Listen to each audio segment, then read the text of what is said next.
Okay, hello, my name is Sofia and I will talk about discussions. Okay, I will show you a PowerPoint presentation that I created for this. Okay, one moment. Here, discussions. Well, discussions take a lot of preparation. If you don't prepare the discussions properly, then you would end up doing all the talking. So, for them to be successful, you have to ensure that students are interested, so you have to make them be interested. For that, you need a good topic for the discussion. Students have to have the language needed uh, for the discussion, because if they don't, they won't talk. So you would have to introduce them with the proper language, and that topics are well prepared. This meaning that students we have to know what they are going to discuss about and prepare what they think about it, because for them not to be uncertain about what is coming next. Okay, how about stimulating discussion? So for that we have certain techniques, which are these that we have here. Modifying statements, so you would give them controversial statements, and they would have to discuss about them and modify and then agree.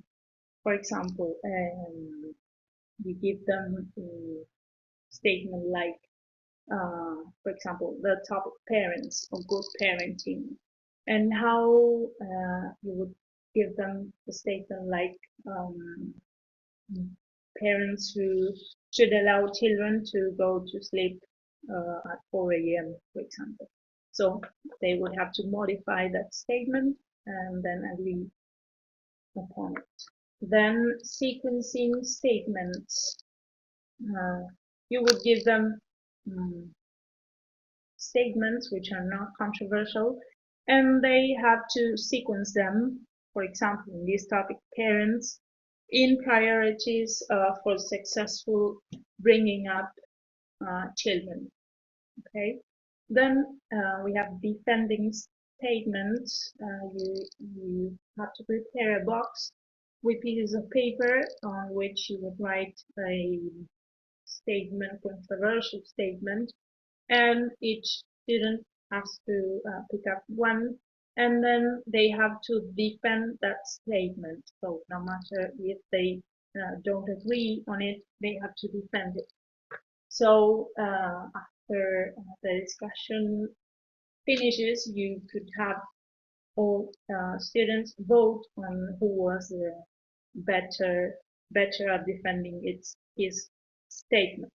Then moral issues, you have to give them a story or something that they have to discuss and then see who was right and who was not, or maybe, for example, who was to blame for the accident, or or topics like that. Then describing and comparing, they can prepare, for example, a movie and then watch two different movies, and then in the discussion they have to describe the movie and then compare one with the other. So that would be, or maybe countries, describing different countries and then comparing the information about them. So one of the ways of stimulating discussions. Okay, if we have to organize a large class within the discussion, it's hard because you cannot have them all discuss at the same time, and maybe there will be 2 or 3 students just discussing and the other ones would be silent. So what you could do is use this chart that we see here.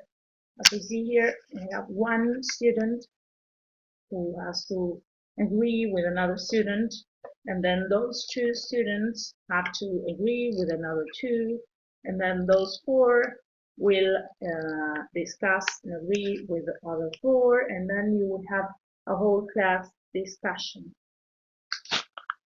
Okay, now we have productive skills. Productive skills.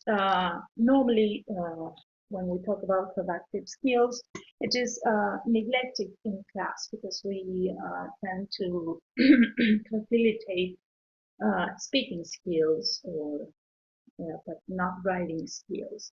So, what are writing skills? Uh, Writing skills are handwriting, so you need good handwriting for writing, spelling, and you have to teach spelling because, as we know in English, the spelling is not the same as we have here. Yeah, so you have to teach that. Punctuation, which is not the same system we have here that Spanish has. Then sentence construction, organizing text and paragraphing, text cohesion, the use of linking words, and register and style, which is the vocabulary appropriate for the style of what you're writing about.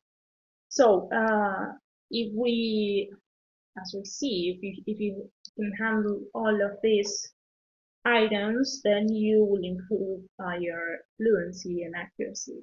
So you will be great at writing. Okay, this is all for me. So thank you.